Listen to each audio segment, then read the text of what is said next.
when they were in the car driving to they were driving to the beach, and I Got Five on It came on, right? This was symbolizing that they were all together, all four of the elements were together to create the one, which is really the fifth element, the love, the will. All right? Cool.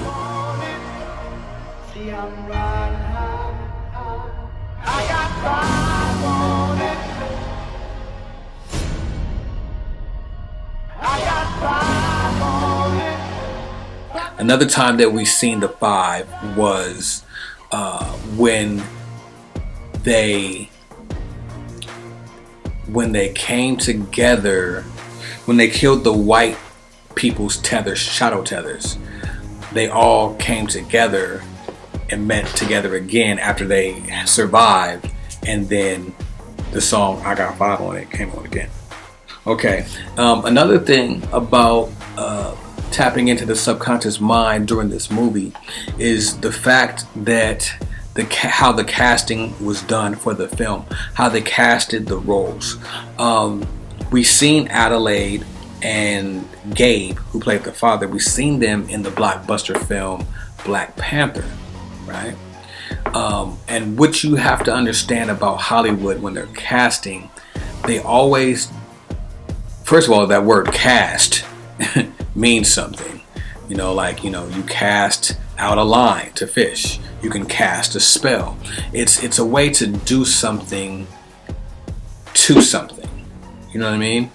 It's a way of doing something. You're doing something and you're reaching out. So when they do casting for a film, it's no different. It's just something that's messing and controlling and manipulating your subconscious mind. So say, for example, you see, I'll just use this film. So we seen Adelaide and Gabe in Black Panther. We all loved Black Panther, no matter what race you are. We all love that movie. So when we see these, because the subconscious mind works on symbolism, symbols, not actual words and scripts. It's the symbolism. So since we already feel love towards these two characters that we've seen in the movie that we loved, when we watch this movie, we automatically are drawn in and we automatically feel a connection. They do this. That's why you keep seeing actors reoccurring in different movies for a while, because what they're doing is they're weaving your brain. Okay, I'll give you another example of when they use this in a bad way. They'll use this in the bad way of manipulating your subconscious mind. Okay, so you got Ice-T. When Ice-T came out, he was the pimpinest, gangsterest, light-skinned, yellow dude ever, right? He had a group called, I forgot the name of that group, but they had a song called Cop Killer. You know what I'm saying? So in your subconscious mind, you're like, man, that's the gangsterest, pimpinest, light-skinned dude ever, right? Oh, Cop Killer. Kill cops, right? Kill cops. But then they made him play on Law and Order. So whatever rebellion he placed in your mind with his group, they erase it by turning that person into the police. So you won't think subconsciously cop killer no more. Okay, so jumping really quick, really fast into the second tier of the subliminal, political, and messaging. Let's talk about the white people and their shadow tethers. Okay, now mind you, when we seen the Wilson's shadow tethers, they didn't really just murder them. There was a lesson to be learned when the Wilson shadow tethers appeared in the movie. Each character had to overcome their obstacles. For example, the father had to overcome his obstacle of masculinity, and he had to do that on the water because that's the element that he represented. The sister, the character of Zora Wilson / Umbre, had to run as fast as the wind. So she had to overcome that obstacle. Because remember, in the movie, she didn't want to run track anymore. She was too busy in her phone. She didn't want to use the internet. No, she wanted to use the internet when she should have been using the outernet. All right. The son, Jason Wilson slash Pluto, had to overcome the fire and the trick and the magic of reflection. Now I'm going to get to him in a minute. And the mother, her obstacle was overcoming her duality of actually battling her higher and lower self, as far as this planet is concerned, because she represented Earth. All right. Okay. So when we seen them meet their own tethers, it wasn't just an onslaught of just blood and murder. But when we seen the white people meet their shadow tethers, it was just gory, gruesome. What this said is this is Jordan Peele saying this. He was saying that that's their nature. That's their lower nature. That's where they're at. They're just bloody, gory killers that are unapologetic. You know what I mean? And have no conscience of doing so, which kind of alludes back to what Adelaide said in her speech, that some people come here with no souls. We'll touch on that in a minute. Some people come here with no souls. Some people come where? Here. How do they come? Through a portal. What's a portal? 1111. Let's keep it pushing. I'm just checking the time and checking the sun as it's starting to go down. All right. So, see where we at. Boom, boom, boom, boom, boom. Now, along with the killing or the massacre of the white shadow tethers, remember the family shows up at their house. Okay? They show up at the house and they have to actually take them out. All right? Now, what does this say? This is Jordan Peele's message on the second tier, on the second level, again, saying that what we need to do is to overcome and destroy our oppressors. Reason why this is the case in this scenario is because before the white people were murdered by their shadow tethers, there was all these little off-colored jokes that were slightly edgy racist. You know what I'm saying? Like the whole, who's outside? It's OJ! You know what I'm saying? Which was funny as fuck. But, you know what I'm saying? Slightly racist. So we kind of get the feel of what Jordan Peele was trying to do here. See, what Jordan Peele likes to do is he likes, with his writing style with Get Out and this film is, I'm sidebarring, he'll write multiple stories that are different, that have different plots, but the same story. So that's how he's able to interweave all of this shit. We're like, how did he think of this? Because he's found a very creative way to interweave 3 different stories or more into one story. Very brilliant. Hats off to the man. So we see these off-colored racial indications, and then when the Wilsons show up, they have to kill them, and now they're gone. And then fuck the police comes on. A young brother got it bad because I'm brown. Again, Jordan Peele has a way of subliminally putting it out there. All right, and that's on the second level. We'll talk about the duality aspect of the film, because that's really what this is about. It's about alchemical changes that are happening, and the reflection. Now, again, speaking of reflections, the whole scene with the Wilsons and their shadow tethers also indicated a little bit of black on black violence, black on black crime. It did. But that was us battling us, because we have to battle ourselves before we think about anybody else being the enemy. We are our own enemy, all right? We're our first enemy. Let's just say that. Okay, so like I said, he puts messages out there. He's cold. Okay, we'll talk about the bond between Adelaide and Jason and Red and Pluto. This is where the movie really hits home. So the bond between Adelaide and Jason and Red and Pluto is interesting in the fact that Adelaide, who really is the lower self, Tether, she gives birth to a higher being in Jason Wilson, the son. Jason showing very high intellect and high consciousness. For example, when he had to kill the white tethers, he grabbed an amethyst stone, a giant amethyst stone, as his weapon. The amethyst, and he also could be seen holding this amethyst stone at the end of the movie.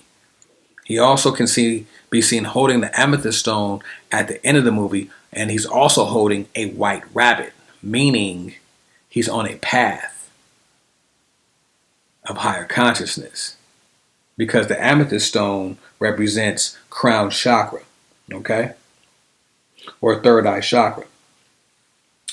So we see his symbolism as being a higher being, but remember, he was birthed by a lower version of Adelaide. He was birthed by a lower being, and he ended up being a higher being. This is why the mom and son's dynamic was so tight.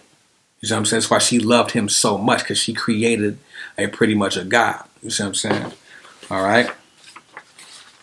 Now, when it comes down to Red and Pluto, now Pluto, the name itself is a planet, but it's also connected with being on the higher part of the tree of life as Tether.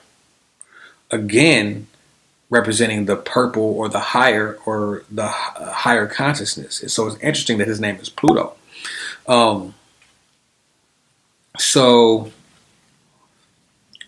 He was actually almost the entire opposite of what Jason was. He was like a lower form. He was a lesser being, but he was birthed by the real Adelaide, who was really a higher being. So, who fell? Remember, because the real Adelaide was, swapped out when she descended. Remember, this is a story of ascension and descension.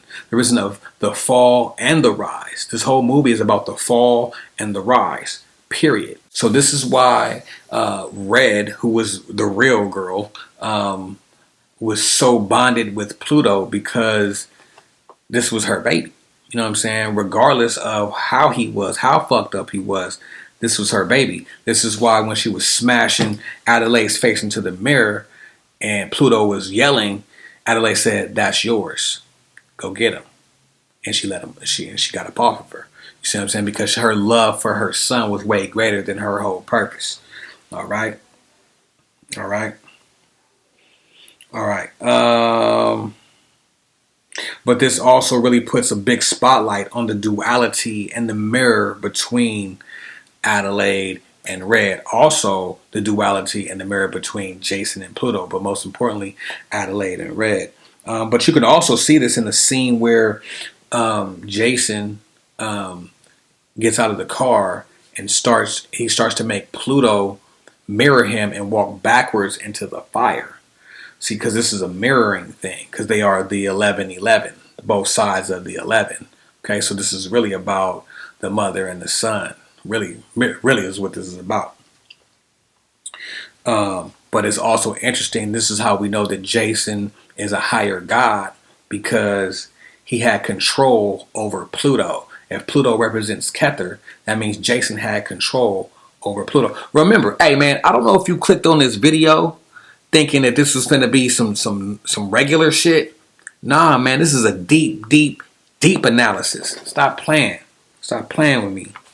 All right, ain't nobody playing with y'all. Y'all play too much. You know what I'm saying? Y'all play too much. And Pluto, remember, is the top of the tree of life. Bonus fun fact: in the scene where Pluto is backing up into the fire, there's also heavily resembles a clip or a picture of a Buddhist monk sitting in the fire, burning himself as he meditated to elevate his higher consciousness. If I can find that picture, I'm going to insert that picture so you can see that Jordan Peele is on some other shit. If I know that, I know he know that for sure. I hope I find that picture too. All right, so we're going to go ahead and wrap it up. In closing, the movie was about the metaphysical shift. Okay, the metaphysical shift of the collective consciousness of all of us beings here on this planet. The glove, first of all, we'll talk about the scissors. The scissors represents cutting the tether, or on the horror level, it represents cutting the tether. But on the subconscious metaphysical level, it represents alchemy and the alchemical change, because gold was heavily used in alchemy and changing things in ancient times. So this is why the scissors were gold. So if you really wanted to ascend your soul or ascend your consciousness, a lot of people, even to this day, they take gold to make their ascension more efficient. We'll just put it that way. This is the symbolism of the gold scissors. But boom, the glove, though, on the right hand. Okay, the glove being worn on the right hand symbolizes the catalyst that will take place in the West of the shift. How do we know this? We know this by looking at the Hands Across America logo and t-shirt. If you look at the logo, it stretches all the way across America. But if you look at each right side of those figures, that points to the West. So that's why it's on the right hand, and that's why the movie took place in the Bay Area, especially the Bay Area being the home of such places as Lawrence Livermore Labs. If you know anything about the Bay Area, you know about Lawrence Livermore Labs and the rumors of what the fuck goes on back there. Okay? You know what I'm talking about if you live in the Bay. Stop playing with me. Stop playing. All right? Secondly, we have every technological powerhouse out here. Every one of them. So the shift of whatever we're going to shift into, it's going to start here. And that's what Jordan Peele was actually trying to say on the second and third levels. Okay? The subliminal and the subconscious levels. All right? This whole movie is about the ascension, the descension and the ascending, the falling and the rising of the subconscious, or the energy, or ourselves as mankind. Also representing the shift that is taking place for real. Now, if you want to really tie everything together, the shift happening on the West Coast being the home of technology, the forefront of 5G, again, hitting the 5, right? The forefront of 5G. But all in all, it's definitely symbolizing the shift. And this is why at the end of the movie, you had all of the shadow tethers out. That's because the lower self has risen. This is why they had the red jumpsuits, because they all represented the lower self, the lower chakra. This is the rise of the lower chakra above ground now, above the heart chakra, all the way reaching hopefully to the top, to Tether. You know what I'm saying? Yeah.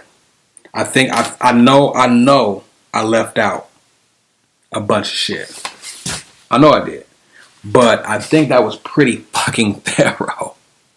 Alright. Cool. We still got sound. Alright, man. So I hope y'all enjoyed that. If you have any questions or comments, or if I left something out, please feel free to drop a comment in the comment box. Alright. Again, if you like videos like this and you want to help the page or help this page stay up and help the website stay up, you can also donate at the website, newmysteryschool.com. You can also purchase a study session there.